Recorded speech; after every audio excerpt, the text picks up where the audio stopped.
Selamat datang di novel romantis. Untuk memberi semangat autor, silahkan subscribe dulu dan nyalakan lonceng notifikasinya. Gairah Lia Sugar Baby, Bab 23. Oke, minggu depan kita menikah. Ucap Vano yang malah mengundang dengusan sinis Mara. Mara memiliki celah untuk kabur. Ketika merasakan belitan tangan Vano kini sudah mengendur. Saat Vano lengah, langsung saja Mara bangkit dari pangkuan pria itu.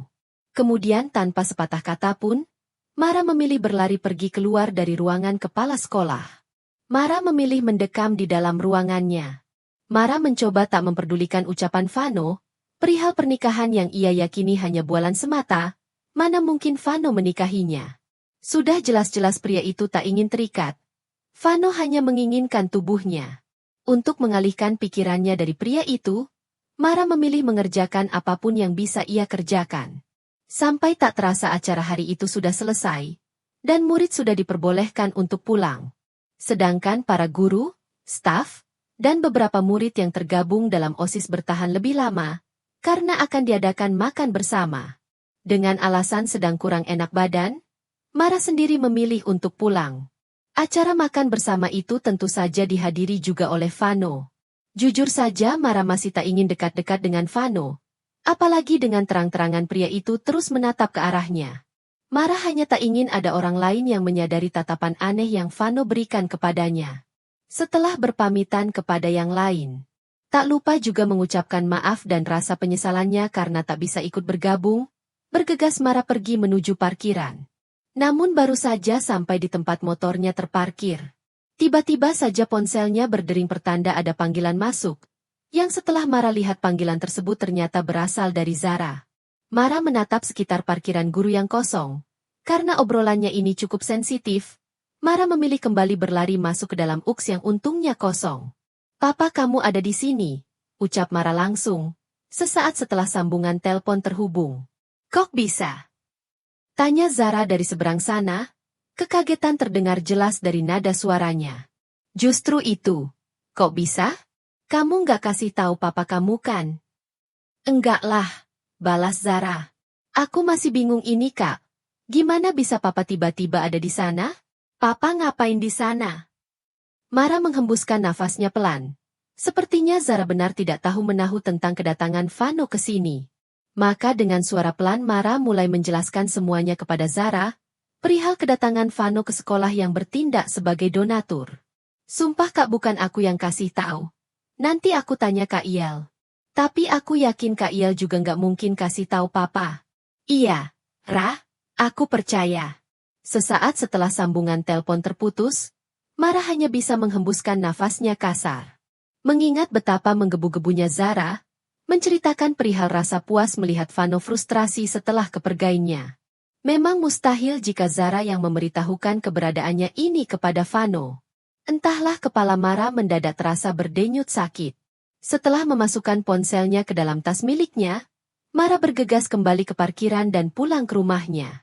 Ketika Mara sedang membuka kunci rumahnya, bersamaan dengan itu Mara melihat sebuah mobil berhenti di rumah yang ada di seberangnya. Awalnya Mara mencoba untuk tak peduli. Namun ketika seseorang keluar dari mobil itu sembari memberikan senyuman lebar kepadanya, seketika kepala Mara rasanya ingin pecah. "Salam tetangga baru," sapa Vano melambaikan tangan kanannya, tak lupa memberikan senyuman lebarnya. Jadi pria berperawakan tinggi besar yang semalam ia lihat adalah Vano? Pria itu yang kini menghuni rumah kosong di seberangnya?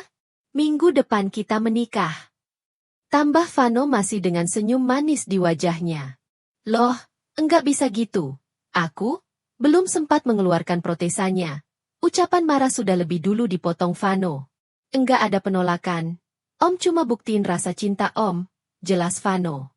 "Dasar gila," umpat Mara. Setelah berhasil membuka kunci rumahnya, Mara bergegas masuk kemudian kembali mengunci pintu rumahnya rapat-rapat. Sembari melangkah menuju kamar, tangan Mara bergerak memberikan pijatan pada kepalanya sendiri yang terasa berdenyut sakit. Sia-sia saja ia kabur jika Vano bisa kembali menemukannya. Meski belum tahu apa tujuan pasti Vano melakukan ini semua, Mara yakin apapun itu pasti ia yang akan dirugikan. Mara menyimpan asal saja tas miliknya di atas kasur kemudian setelahnya meraih handuk. Ia memilih mandi untuk mendinginkan sedikit pikirannya. Namun baru saja keluar dari kamar, Mara mendengar ponselnya berdering kencang. Yang setelah ia lihat ternyata ada panggilan masuk lagi dari Zara. Halo, Ra? Kakak mau menikah sama papa? Hah, enggak, balas Mara langsung. Tapi ini papa minta sama Tante Fanny buat siapin pernikahan kalian. Mendengar itu Mara sampai mengacak rambutnya frustrasi. Perkataan yang asal saja keluar dari mulutnya Vano anggap serius. Tanpa kata, Mara memutuskan sepihak sambungan teleponnya dengan Zara. Kemudian setelahnya dengan langkah berderap lebar, Mara berjalan menuju rumah yang ada di seberang rumahnya. Tangan Mara terulur menggedor kencang pintu rumah di hadapannya. Tak peduli keributan yang ia buat akan mengganggu, dan juga pasti menimbulkan tanda tanya untuk orang di sekitar. Sesaat setelah pintu terbuka, Mara sedikit menjerit kaget ketika dengan tiba-tiba tangannya ditarik masuk ke dalam. Pelakunya siapa lagi jika bukan Vano? Setelah berhasil membawanya masuk, Vano bergegas kembali menutup pintu dan kini pria itu sedang menatapnya. Sembari menarik kedua sudut bibirnya membentuk senyuman lebar. Hai, calon istri. Mendengar sapaan juga senyum lebar yang Vano tujukan untuknya, Mara hanya bisa menghembuskan nafasnya kasar. Mara menyentak pelan tangan Vano yang mencoba menyentuh wajahnya. Karena tubuhnya terhimpit oleh daun pintu juga tubuh besar Vano, tangan Mara kini mendorong kasar dada pria itu yang menghalangi jalannya. Sembari memberikan tatapan sengitnya. Dengan langkah menghentak kencang, Mara berjalan menuju sofa kemudian menghempaskan tubuhnya di sana. Kedua kelopak mata Mara kini terpejam.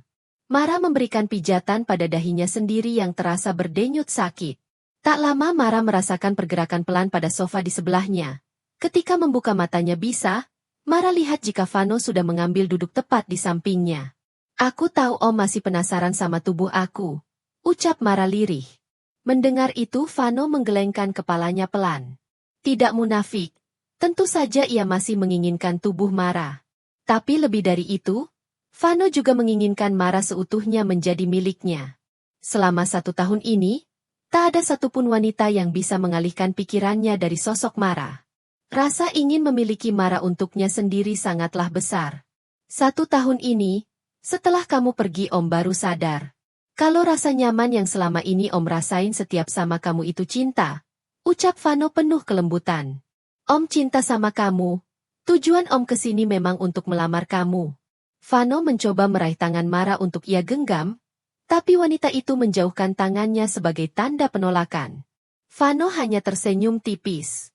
Tiba-tiba saja pria itu bangkit dari duduknya, kemudian berjalan masuk ke dalam sebuah ruangan yang Mara tebak jika itu adalah kamar. Tak sampai 1 menit, pria itu kembali, bukan lagi mengambil duduk di samping Mara kini Vano bersimpuh, berdiri dengan lututnya tepat di hadapan Mara. Kedua sudut bibir Vano tertarik membentuk senyuman tipis. Bersamaan dengan itu Vano mencoba mengunci Mara menggunakan tatapan lembutnya. Perlahan Vano menunjukkan kotak berisi cincin yang ia pesan khusus untuk Mara. Cincin bertahta berlian yang membuat Mara sedikit kaget saat melihatnya. Jujur saja, dari dulu Om gak terlalu tertarik sama pernikahan. Karena Om sadar diri, Om ini bukan lelaki baik-baik. Pernikahan itu sakral. Dan Om gak yakin sama diri Om sendiri bisa jalani itu. Tapi, bayangin kalau harus lepas kamu sama laki-laki lain Om nggak bisa. Dari awal, perasaan ini udah ada tapi Om coba sangkal. Tapi nggak bisa, Om mau kamu sayang. Cuma kamu satu-satunya perempuan yang ada di bayangan masa depan Om. Vano tak pernah merasakan perasaan menggebu-gebu seperti yang sedang kini ia rasakan kepada Mara. Sebelumnya, Vano juga tak pernah memohon sampai berlutut seperti ini kepada seorang wanita.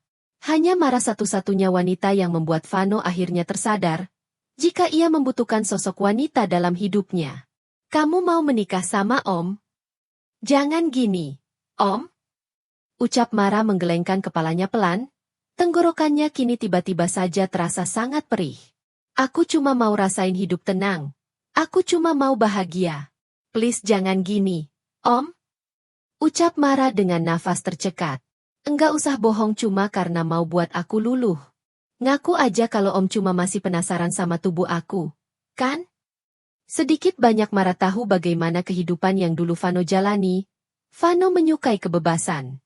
Diam-diam Mara juga pernah mencari tahu beberapa mantan kekasih Vano, dan kebanyakan dari mereka bukan perempuan sembarangan. Banyak dari kalangan atas, memiliki keluarga terpandang dan berpendidikan bagus. Mustahil jika Vano bisa tiba-tiba merubah prinsip hidupnya sendiri, hanya untuk wanita sepertinya. Vano tak harus berbohong. Katakan saja jika pria itu memang masih menginginkan tubuhnya, akan Mara berikan sampai pria itu puas. Asalkan Vano mengakui, jika memang benar semua ini hanya sekedar karena pria itu masih menginginkan tubuhnya. Cari perempuan lain. Ada banyak perempuan di luar sana yang lebih pantas bersanding sama Om. Om bisa dapetin perempuan manapun yang Om mau. Om nggak main-main. Sayang, Om juga mau lihat kamu hidup nyaman dan bahagia sama Om. Ucap Vano meyakinkan. Om ingat, aku cuma mantan PL. Ucap Mara mengingatkan. Om yang udah buat kamu begitu. Balas Vano. Om cuma mau ini kan. Ayo kita lakuin lagi sampai Om puas. Dengan penuh rasa frustrasi Mara menarik kedua tangan Vano, kemudian ia letakkan tepat di atas dadanya. Perlahan Vano menarik tangannya dari dada Mara. Kini tangan Vano beralih membawa tangan Mara yang terasa dingin, masuk ke dalam genggaman telapak tangan besarnya. Kasih Om kesempatan buat buktiin keseriusan Om sama kamu, pinta Vano memelas. Kenapa nggak nikahin mamanya Zara aja? Kenapa aku? Karena Om cintanya sama kamu, Om cuma mau kamu sayang, balas Vano. Vano melepas genggamannya pada tangan Mara, kemudian menyimpan kotak cincin yang semula ia pegang di atas pangkuan Mara. Dan kini tangannya beralih meraih ponselnya sendiri. Jari tangan Vano bergerak lincah di layar ponselnya sendiri. Sampai tak lama Vano menyerahkan ponselnya itu kepada Mara. Dalam diam kini Mara sedang melihat layar ponsel Vano, yang menunjukkan potongan CCTV di mana terlihat Vano berciuman dengan Mala. Dan dari CCTV terekam jelas jika dirinya juga ada di sana. Tak seperti yang ada di dalam bayangan Mara saat itu, setelah ia tak terlihat lagi di CCTV. Vano tampak mendorong Mala menjauh, sembari mengusap kasar wajahnya sendiri.